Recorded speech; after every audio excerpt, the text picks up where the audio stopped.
પૈસો કમાવવો એક આર્ટ છે અને પૈસો સમજવો એક આર્ટ પણ છે અને સાયન્સ પણ છે. અને અત્યારે આપણી વચ્ચે એક એવી વ્યક્તિ છે જે છેલ્લા ડેકેડથી આ શેર માર્કેટની ઉપર નીચેની વેવમાં આપણને સ્ટેબલ રહેતા શીખવે છે. From stock market to wealth creation, આ છે ટ્રસ્ટ, ટાઈમિંગ અને થિંકિંગની કહાની. Please welcome south Gujarat shares and share બ્રોકર્સના chairman and managing director mister Ayub Yakub Ali. Sir, આજે આપણે સ્ટોક માર્કેટની સાયકોલોજી સમજવાના છીએ, તો એ પહેલાં મારે તમને પૂછવું છે કે તમને ફિનાન્સમાં પહેલેથી ઇન્ટરેસ્ટ હતો કે પછી તમારી જે ડેસ્ટિની છે એ તમને આ તરફ લઈ ગઈ? માર્કેટમાં મને પહેલાંથી જ રસ હતો ને ડાયરેક્ટ કે ઇનડાયરેક્ટલી માર્કેટના અંદર શું છે કે ભાઈ ફેમિલીથી જોડાયેલા હતા. અમારા મતલબ શું કે ફાધર કે એન્સેસ્ટર એ બધા ઇન્વેસ્ટમેન્ટ કરતા હતા, એટલે પહેલેથી જ આમાં ઇન્ટરેસ્ટ હતો. એ ઉપરાંત અમારી જે કંપની છે south Gujarat share and share broker limited, એ 1992માં એક એસોસિએશન હતું. પછી સમય જતાં 94ના અંદર એક બ્રોકિંગ કંપની બની. પછી બ્રોકિંગના અંદર એનએસસી ત્યારે લોન્ચ થયું 94-95માં. એનએસસીના મેમ્બર બન્યા ને એનએસસીના મેમ્બર બનીને એક બ્રોકિંગ કંપનીની શરૂઆત થઈ. ઓલરાઈટ સર, જ્યારે નવું સ્ટોક માર્કેટમાં એન્ટર થયા, સમજવાનું શરૂ કર્યું, ત્યારે શું હતું? એક્સાઇટમેન્ટ કે કન્ફ્યુઝન? એક્સાઇટમેન્ટ હતું કે ઇન્વેસ્ટમેન્ટ કેમ કરીએ, કઈ રકમ કરીએ, કઈ રકમ કરાવીએ, એ ઘણા બધા એક્સાઇટમેન્ટ હતા, કન્ફ્યુઝન હતા. પણ એ બધા પડકારો હતા શરૂઆતમાં. તો બધું શું છે કે પોતે જ એમ સમજો કે માર્કેટના અંદર બધા કોમ્પ્લાયન્સ આવતા જાય, એટલે બધું માર્કેટના જે નિયમ છે એ બધા શીખવા પડતા હતા. એ નિયમો જે કોમ્પ્લાયન્સ કરવું પડે, ડે ટુ ડે કોમ્પ્લાયન્સથી માંડીને હરેક ચીજ એ કરતા ગયા અને એ એડવાઇસથી ને બધાથી મતલબ શું છે કે પોતે પણ લર્નિંગ કર્યું, ઇન્વેસ્ટરોને પણ જાગૃત કર્યા, એ લોકોને બી શીખવાડ્યું. ને એક હવે શું છે કે આ 2-3 ડિકેડનું જે એ છે એના અંદર એક ઇન્વેસ્ટમેન્ટના અંદર કઈ રકમ ઇન્વેસ્ટમેન્ટ કરવું, એક શીખ્યા પણ અને શીખવાડવું પડે. એ રીતથી મતલબ આગળ જર્ની વધેલી છે. Super. South Gujarat shares and share બ્રોકર્સની વાત કરીએ તો ઇનિશિયલ ડેઝ હતા ત્યારે થોડી કન્ફ્યુઝન, થોડો સ્ટ્રગલનો પણ માહોલ હશે. તો what was the greatest struggle you faced? અમારી શરૂઆત મતલબ જે શરૂઆત થયેલી ને કંપનીનું નામ તમે જુઓ તો સાઉથ ગુજરાત, એટલે દક્ષિણ ગુજરાતના ઇન્વેસ્ટરો માટે અમે લોકો શું છે કે આ બ્રોકિંગ કંપનીની સ્થાપના કરેલી. ત્યારે કંઈ પણ મતલબ રોકાણકારોને રોકાણ કરવા માટે એક પ્લેટફોર્મ પૂરું પાડવાનું મતલબ એ હતું.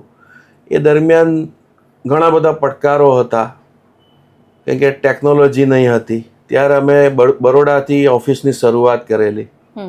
પછી 96ના અંદર આટલે એનએસસીએ કનેક્ટિવિટી અમને પ્રોવાઈડ કરી સુરત ખાતે, એટલે કનેક્ટિવિટી લઈને એ વીસેટથી કનેક્ટિવિટી આવેલી ને પછી કોમ્પ્યુટરના ઉપર અમે લોકોએ ઓફિસના અંદર 96ના અંદર એટલે સુરતથી ઓનલાઈન ટર્મિનલ વીસેટના ઉપર કામકાજ ચાલુ કરેલું. તો સ્લોલી શું છે કે ટેકનોલોજીના અંદર ઇમ્પ્રુવમેન્ટ કરતા ગયા. પછી બીજા બધા પ્લેટફોર્મ ઓનલાઈનના આવતા ગયા, જે ટર્મિનલો અમે સબબ્રોકરોને પ્રોવાઈડ કરતા ગયા.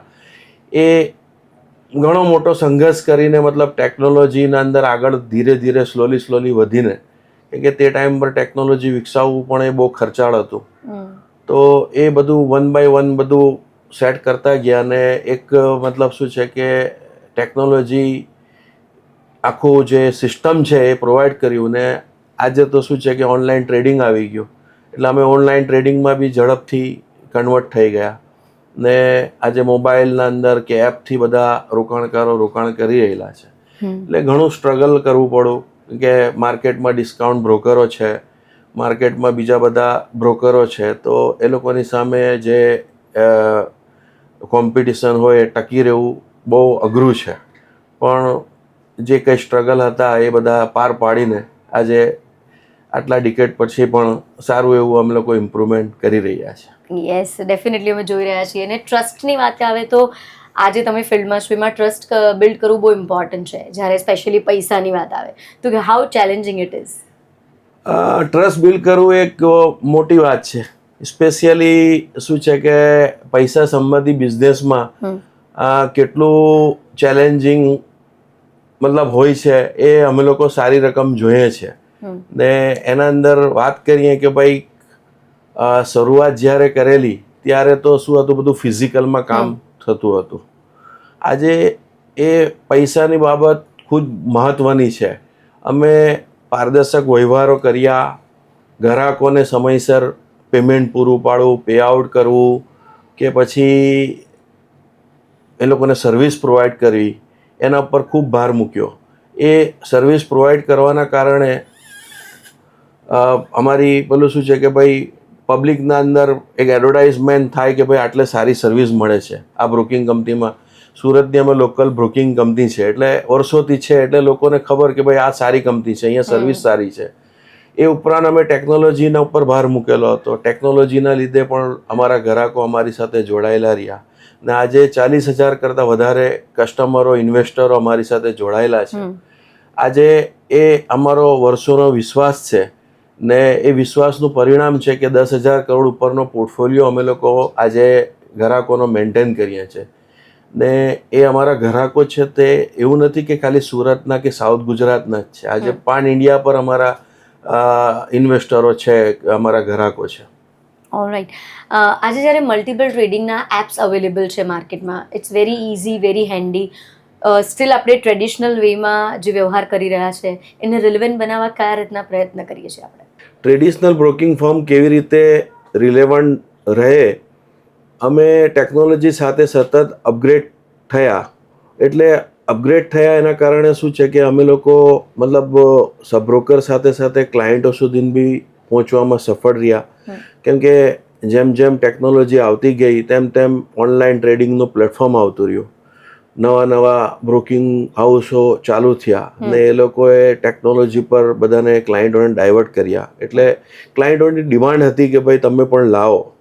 એટલે અમે લોકોએ પણ કેવાયસી, ઓનલાઈન કેવાયસી, ઓનલાઈન આઈપીઓનું પ્લેટફોર્મ, મ્યુચ્યુઅલ ફંડનું ઇન્વેસ્ટમેન્ટનું ઓનલાઈન પ્લેટફોર્મ, કે મોબાઈલ ટ્રેડિંગની એપ ઇક્વિટીના અંદર, એ બધું અમે લોકોએ 1 by 1 લોન્ચ કર્યું. આજે બધું જ પ્રોડક્ટ લગભગ ઓનલાઈન છે. એ ઓનલાઈન સાથે સાથે જે અમે સોફ્ટવેર વેન્ડરો સાથે અમે લોકો જે ટાઈઅપો કર્યા એ સારા સોફ્ટવેર છે, ઇન્ડસ્ટ્રીઝના અંદર બધા લોકો યુઝ કરે છે ને એને અમે ઘણા બધા સોફ્ટવેરો ઇન હાઉસ પણ બનાવવાના હવે ચાલુ કરી દીધા છે કે ભાઈ ઘણા સોફ્ટવેરો બેક ઓફિસ રિલેવન્ટ છે, એ બધા અમે લોકો ટ્રાય કરીએ છીએ કે ભાઈ એનાથી પણ ઇન્વેસ્ટરોને સારી સર્વિસ પ્રોવાઈડ કરીએ ને જે ઓનલાઈન ટ્રેડિંગનો જે ચેલેન્જ છે એને ફૂલફિલ કરી શકીએ. ડિજિટાઇઝેશન જેમ જેમ આગળ વધતું ગયું તેમ અમને તેનો બહોળો અનુભવ મળતો ગયો ને સાથે સાથે રિસર્ચ એનાલાઇસનું પણ અમે લોકો પ્રોવાઈડ કરીએ છીએ. જે રિસર્ચ એનાલાઇઝ એક સારી ભૂમિકા ભજવીએ છીએ જે અમારા ઇન્વેસ્ટરોને, અમારા ગ્રાહકોને વેલ્થ ક્રિએશન કરવામાં હેલ્પફુલ થાય છે. ને આજે અમને આનંદ છે કે ભાઈ અમારા જે કસ્ટમર છે જે તે બધા અમારા ઓનલાઈન ટ્રેડિંગનો બેનિફિટ ઉઠાવી શકે છે. સર, લોંગ ટર્મ ઇન્વેસ્ટમેન્ટ કે શોર્ટ ટર્મ ટ્રેડિંગ, એમાં તમારી ફિલોસોફી શું છે? અમારો મુખ્ય મંત્ર વેલ્થ ક્રિએશન છે. અમારું લગભગ કંપનીનું બ્રોચર, વેબસાઇટ તમે જોશો તો ભાઈ વેલ્થ ક્રિએશન, એના પર અમારું ફોકસ કન્ટિન્યુઅસ રહે છે. અમે સંપત્તિનું સર્જન મતલબ કરીએ છીએ જે અમારા ઇન્વેસ્ટરો છે એમનું, ને અમે હંમેશા ડિલિવરી આધારિત સિક્યુરિટીઝ ટ્રેડિંગ પર ભાર મૂક્યો છે કે ભાઈ લોંગ ટર્મ અને ફંડામેન્ટલ સ્ટોકના અંદર કે ફંડામેન્ટલ કંપનીઓના અંદર અમે લોકો બાઇંગ કરાવતા રહીએ છીએ કે ભાઈ એ લોકોના ઇન્વેસ્ટરોના વેલ્થમાં વધારો થાય ને લાંબા ગાળાનું રોકાણ હંમેશા સુરક્ષિત અને ફાયદાકારક હોય છે. તો એમાં ગ્રાહકો સંતુષ્ટ છે. સર, આજે યુથમાં જે આમ ક્વિક મની જોઈએ છે અને શોર્ટ ટર્મમાં ફટાફટ મની વધારે બની જાય, રિટર્ન મળી જાય, એવું એક માઇન્ડસેટ આગળ વધી રહ્યું છે, તો એ કેટલું ડેન્જરસ છે? આજનું જે જનરેશન છે એ લોકોને શું છે કે ભાઈ શું છે સોશિયલ મીડિયા અને એના ઉપર વધારે લોકો એક્ટિવ રહેતા હોય છે ને ઘણી બધું મતલબ શું છે કે રૂમર્સ ને એ બધાના ઉપર પણ એ લોકોનું ફોકસ રહેતું હોય છે. શેર બજાર શું છે એક અર્થતંત્રનો બેરામીટર છે ને કોઈ જાદુ નથી. ટેકનોલોજીને કારણે ટ્રેડિંગ સરળ બન્યું છે, પણ સાથે સાથે જોખમો સમજવા બી જરૂરી છે કે ભાઈ જોખમો હવે મતલબ શું છે કે જોખમોને નહીં જોઈએ તો મોટી લોસ આવી શકે છે. અમે હવે portfolio management, PMS, wealth management કે બીજી અન્ય પ્રોડક્ટો, એઆઈએફ જેવી પ્રોડક્ટો શરૂ કરી રહ્યા છે, જેથી રોકાણકારોને યોગ્ય દિશા મળી રહે અને ઝડપથી પૈસા કમાવાની લાલચ જોખમી હોય એનાથી મતલબ એ લોકોને થોડો મતલબ જોખમ ઘટે એના ખાસ પર્પઝથી અમે લોકો એ પ્રોડક્ટો પર બી ફોકસ કરી રહ્યા છે. સાથે સાથે માર્કેટને સમજ્યા વગર જો માત્ર અટકળો પર કામ કરવું એ જોખમી હોય છે, તો તે નુકસાનકારક હોય છે. એટલે એને બી ધ્યાનમાં રાખીને યુવાનોએ મતલબ ઇન્વેસ્ટ કરવું જોઈએ ને જોખમને જો ધ્યાનમાં રાખવા વગર કોઈ પણ ઇન્વેસ્ટમેન્ટ કરશો તો મોટું નુકસાન થશે. એ ઉપરાંત રિસર્ચ એનાલાઇઝ તરીકે હંમેશા અમે લોકો ડેટા આધારિત ને કંપનીના ફંડામેન્ટલના આધારિત નિર્ણય લેવાની સલાહ આપતા રહીએ કે ભાઈ તમે કોઈ પણ કંપનીમાં, સ્ટોકમાં કે કોઈ પણ સેક્ટરમાં તમે ઇન્વેસ્ટ કરો છો તો તે સેક્ટરના કે કંપનીના ડેટા કે કંપની છે તો કંપની કેટલી ફંડામેન્ટલી સ્ટ્રોંગ છે, કેમ છે, એ બધું જોઈને એના પેરામીટરો ઘણા છે, તો એ જોઈને તમે ઇન્વેસ્ટ કરો તો એ અમે સલાહ આપતા રહીએ છીએ. Right sir. સર પર્સનલી તમે કોઈ ઇન્વેસ્ટમેન્ટને લઈને કોઈ એવી મિસ્ટેક કરી હોય જે તમારા માટે લાઈફ લેસન સાબિત થઈ હોય? જ્યારે શરૂઆત હતી ત્યારે ઘણા બધા સ્ટોકના અંદર શું છે કે પેલું આમ ઇન્વેસ્ટમેન્ટ કરીએ, એ ઇન્વેસ્ટમેન્ટ કરીએ, હવે એને ઇન્વેસ્ટમેન્ટ કરીએ એના અંદર શું છે કે ભાઈ ઘણી વખત એવી કંપનીઓ આવી જાય કે જે શું છે કે પેલી પેની સ્ટોક હોય એના અંદર ઇન્વેસ્ટ કરીએ તો ઘણી વખત ઘણા સ્ટોકના અંદર પૈસા ઝીરો પણ થયા છે.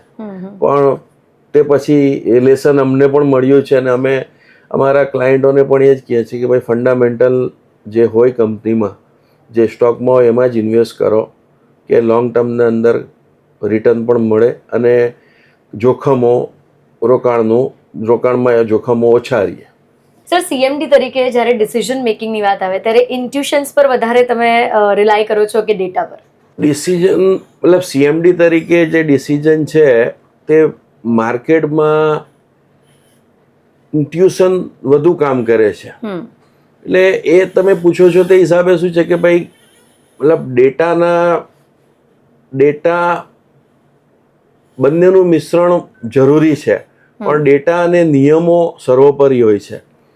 અમારી પાસે પોતાની આંતરિક રેગ્યુલેશન સિસ્ટમ છે જે સેબીના નિયમો સાથે સુસંગત છે અને જેને અનુસર્યા પછી ઇન્ટ્યુશન વાપરી વેલ્થ ક્રિએશન શક્ય બને છે. અને એના ઉપર જ અમારું હંમેશા ફોકસ રહે છે કે ભાઈ વેલ્થ ક્રિએશન થાય તો એમાં કંઈ ચૂક નહીં થઈ જાય. ઓલરાઈટ સર, ઇન્ડિયાના ટ્રેડિંગની અને એની સમજની વાત કરીએ તો પાર્ટિસિપેશનને ગ્લોબલ લેવલ પર કઈ રીતે તમે જુઓ છો? ઇન્ડિયાના ટ્રેડિંગ, એની સમજ અને પાર્ટિસિપન્ટને ગ્લોબલ લેવલ પર તો છે જ, કેમ કે એફઆઈઆઈ આપણા ઇન્ડિયાના અંદર ઇન્વેસ્ટમેન્ટ કરે છે, એફઆઈઆઈ એક્ઝિટ પણ થાય છે. ભારતીય અર્થતંત્ર બાકીના વિશ્વ કરતાં ઝડપથી મતલબ રિકવર થઈ રહ્યું છે. ભારત 5 ટ્રિલિયન ઇકોનોમી તરફ આગળ વધી રહ્યું છે. એટલે શેરબજાર એનું એન્જિન બનશે, કેમ કે શેરબજાર વગર નહીં ચાલે. તમે જોયું હશે કે કોવિડના સમયમાં આખો દેશના અંદર લોકડાઉન હતું, પણ શેરબજાર એક પણ દિવસ બંધ નથી રહ્યું. એટલે એ પણ છે કે ભાઈ રોકાણકારો હવે માત્ર ભારતમાં જ નહીં પણ વૈશ્વિક સ્તરે રોકાણ કરી રહ્યા છે. એટલે ઘણા બધા પ્લેટફોર્મ છે કે અમારા થકી પણ એ લોકો ફોરેનમાં બી ઇન્વેસ્ટમેન્ટ કરી રહ્યા છે ને ફોરેનર બી આટલે ઇન્વેસ્ટ કરે છે. એટલે એ ઇઝી બન્યું છે આમ. રાઈટ સર, એક ક્વિક રેપિડ ફાયર થઈ જાય તમારી સાથે. સર, બુલ માર્કેટ કે બેર માર્કેટ? બુલ માર્કેટમાં પ્રોફિટ બુકિંગ કરવું જોઈએ અને બેર માર્કેટના અંદર બાઇંગ કરવું જોઈએ. ઇન્ટ્રા ડે કે long term? Long term. One word for stock market? Barometer of economy, ocean of earning. One habit of successful investor? Patience, continuous learning and reviewing portfolio regularly. IPO excitement, yes or no? Yes. So sir, loss એટલે શું? Panic કે પછી patience? Part of game. એટલે તે સમયે be patient. So on the basis of your experience અને seniority, તમે આજકાલ જે નવા ઇન્વેસ્ટમેન્ટમાં અને આ જે ફિલ્ડ છે એમાં એન્ટર થયેલા જે યંગસ્ટર્સ છે એમને તમારો શું એડવાઇસ છે, સંદેશો છે? મારો મેસેજ એ જ છે યુવાન રોકાણકારોને ખાસ કરીને મારી સલાહ છે કે રોકાણને સરળ બનાવો, મેકિંગ ઇન્વેસ્ટમેન્ટ ઇઝીયર, જે અમારો મંત્ર પણ છે. ને માર્કેટના ડેટા, એક્સપર્ટની સલાહ, ટેકનોલોજીનો યુઝ કરવો. ઘણા બધા ટેકનોલોજીના મતલબ ટૂલ્સ પણ મળી રહે છે આજકાલ સોશિયલ મીડિયામાં. અમારી વેબસાઇટ પણ એક છે www.sgsl.co.in. ઘણી યુનિક વેબસાઇટ છે. એટલે ટેકનોલોજીનો ઉપયોગ કરો, પણ ઉતાવળમાં ખોટા નિર્ણયો ના લો. ખાસ કરીને ફિઝિકલ શેર, ટ્રાન્સમિશન કે અટવાયેલા ડિવિડન્ડ જેવા પ્રશ્નો હોય ત્યારે નિષ્ણાંતોની સલાહ લ્યો. ને તમારું ઇન્વેસ્ટમેન્ટ કરવા પહેલાં પણ જે રિસર્ચના માણસો છે, ભલે તમે પોતાનું રિસર્ચ પણ કરો, સાથે સાથે રિસર્ચના જે રિસર્ચ એનાલાઇઝ છે એની સલાહ પણ લ્યો, કે જેનાથી શું છે કે રોકાણનું જોખમો ઓછું કરી શકો છો. That's wonderful sir. લાસ્ટ મારે એક ક્વેશ્ચન પૂછવો છે કે અત્યારે એટલી બધી જગ્યા પરથી ઇન્વેસ્ટમેન્ટને લઈને, શેર માર્કેટને લઈને ટિપ્સ આવતી હોય છે, બહુ બધા ગ્રુપ્સના ઇન્વિટેશન્સ આવતા હોય છે. ના, આપણને નથી ખબર આ બધા ટિપ એક્સપર્ટ દ્વારા મળે છે કે નહીં, પણ તો પણ લાલચમાં આવીને ઘણા બધા લોકો એમાં જમ્પ લાવતા હોય છે. તો તમારો શું મેસેજ છે? કેવી રીતે કોન્શિયસ રહેવું? મેડમ, રોકાણ કરવા પહેલાં મતલબ શું છે કે તમે કયા બ્રોકર સાથે કામ કરો છો, એ બ્રોકર તમારો સેબી રજિસ્ટર છે કે નહીં, એ પ્રથમ તમારે ચકાસવું પડશે કે ભાઈ તમે જે બ્રોકર સાથે કામ કરો છો તે રજિસ્ટર બ્રોકર છે કે નહીં સેબી થ્રુ. હવે એના અંદર સેબીની વેબસાઇટ છે, તમે ત્યાં જઈને પણ તમે વેરીફાઈ કરી શકો છો. સેબી એ ઇન્વેસ્ટમેન્ટના રિલેટેડ શું છે, ઇન્વેસ્ટમેન્ટ રાઇટ એન્ડ ઓબ્લિગેશન એક ડિક્લેર જ કરેલું છે, જે સેબી અને એક્સચેન્જોની સાઇટ પર અવેલેબલ છે. તો ઇન્વેસ્ટરોએ ઇન્વેસ્ટ કરવા પહેલાં ઇન્વેસ્ટમેન્ટ રાઇટ એન્ડ ઓબ્લિગેશનનું પૂરું રીડ કરવું જોઈએ કે ભાઈ અમારા ઇન્વેસ્ટર તરીકેના રાઇટ શું છે, એ અમારા રાઇટ જે છે એ અમને મતલબ આ બ્રોકરથી ફૂલફિલ થાય છે કે નહીં. તો એ બધું જોયા પછી, કર્યા પછી ઇન્વેસ્ટમેન્ટ કરવું જોઈએ. ને ઘણા બધા તમે જુઓ તો સોશિયલ મીડિયામાં ટિપ્સ ને આ બધું રૂમર્સ ને ઘણું બધું આવતું હોય છે. તો એને વેરીફાઈ કરવા માટે સોર્સ શું છે એ સોર્સ પણ તમે જુઓ કે ભાઈ કોઈ કંપનીનું રૂમર્સ આવે છે સોશિયલ મીડિયામાં તો એ એક્સચેન્જના ઉપર પબ્લિશ થયેલું છે કે નહીં. કેમ કે કોઈ પણ આજે કંપની કંઈ એનાઉન્સમેન્ટ કરે છે તો સૌ પ્રથમ કંપનીએ એનાઉન્સમેન્ટ એક્સચેન્જની વેબસાઇટ પર એનાઉન્સમેન્ટ કરવું પડે છે, પછી જે પબ્લિકમાં કરી શકે છે. તો તમે વેરીફાઈ કરી શકો છો કે આ એનાઉન્સમેન્ટ છે, કંઈક ઓર્ડર મળ્યો છે કે XYZ છે, તો એ મતલબ રાઇટ છે કે રોંગ છે. તો એ તમે વેરીફાઈ કરો એક્સચેન્જ પર જઈને. એ એક્સચેન્જ પર વેરીફાઈ કરશો એટલે તમને તરત જ આઈડિયા આવશે કે યસ આ કોન્ટ્રાક્ટ એમને મળેલો છે. ઘણી વખત કોન્ટ્રાક્ટની કોપી પણ પ્રોવાઈડ કરે છે એક્સચેન્જના ઉપર. ઘણી વખત એક્સચેન્જવાળા પણ એનું નોટ્સ કે કંઈ પણ જે લિસ્ટિંગ એગ્રીમેન્ટના પ્રમાણેના કોમ્પ્લાયન્સના જે કંઈ મૂકવાનું હોય છે તે મૂકે છે. તો એનાથી તમને આઈડિયા આવે. તો એ બધું વોચ કરીને તમે ઇન્વેસ્ટમેન્ટ કરી શકો કે ભાઈ કંઈ પણ ડિસિઝન લઈ શકો. કોઈ કંપનીના અંદર આવે ભાઈ ભાવ બહુ વધી ગયો છે તો સેલિંગ કરવું છે તો એનું પણ ડિસિઝન લઈ શકો. બટ તમે કોઈના કહેવાથી કે કોઈના સોશિયલ મીડિયાના ન્યૂઝથી કંઈ પણ ડિસિઝન લેશો તો કોઈ વખત નુકસાનકારક હોઈ શકે છે. એટલે થોડું કોશિયસ રહીને તમારે આ બધું ચેક કરતા રહેવું જોઈએ.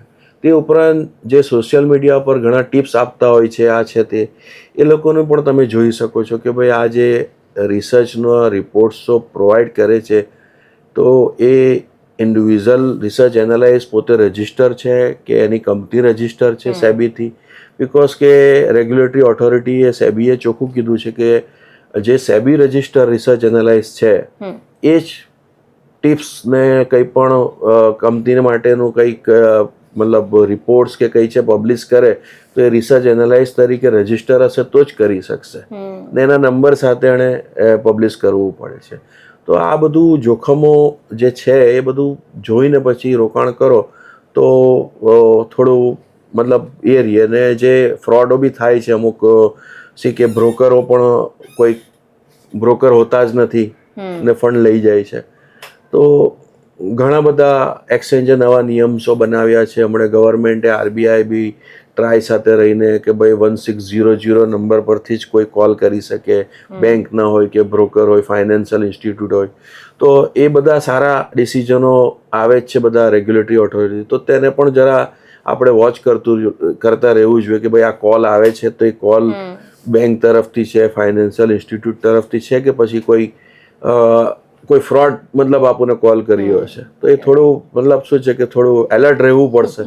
કેમ કે માર્કેટમાં ઘણું બધું ચાલે છે તો એલર્ટ રહીને ઇન્વેસ્ટ કરશો તો સારા તમને રિટર્ન્સ મળશે એવી તમને શુભકામનાઓ.